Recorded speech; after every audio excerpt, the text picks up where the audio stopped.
Okay, let's have our face Pringle. This is our starter for 2025.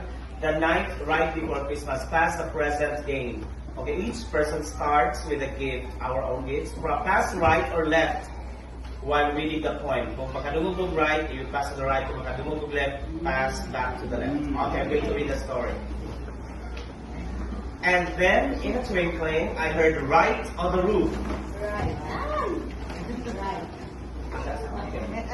The prancing and pawing of each little right and left hoof.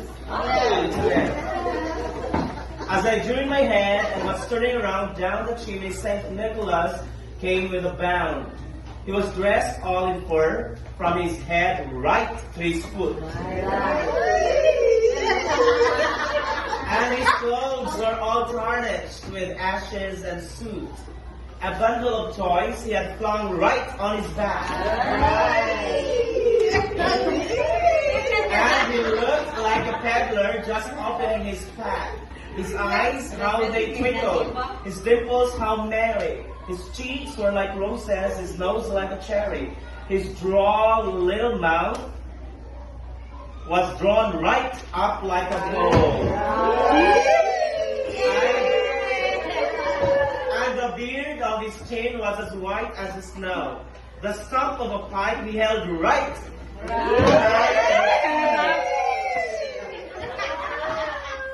And the smoke, it encircled his head like a wreath. He had a broad face and a little round belly that shook when laughed like a bowl full of jelly. He was chubby and plump, a right jolly old fellow. And I liked when I saw him in spite of myself. A wink of his left eye and a kiss on his head soon gave me to know I had nothing to dread. He spoke not a word, but went straight right to his work. And filled all the stockings, then turned left with a jerk. And laying his left finger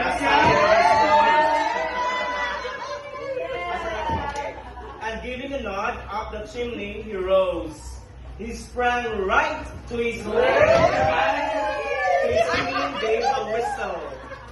And away they all flew like the down of a thistle. But I heard him exclaim, ere he drove right out of sight. Happy Christmas to all, and to all a good night. Open the gift and open 1, 2, 3, go.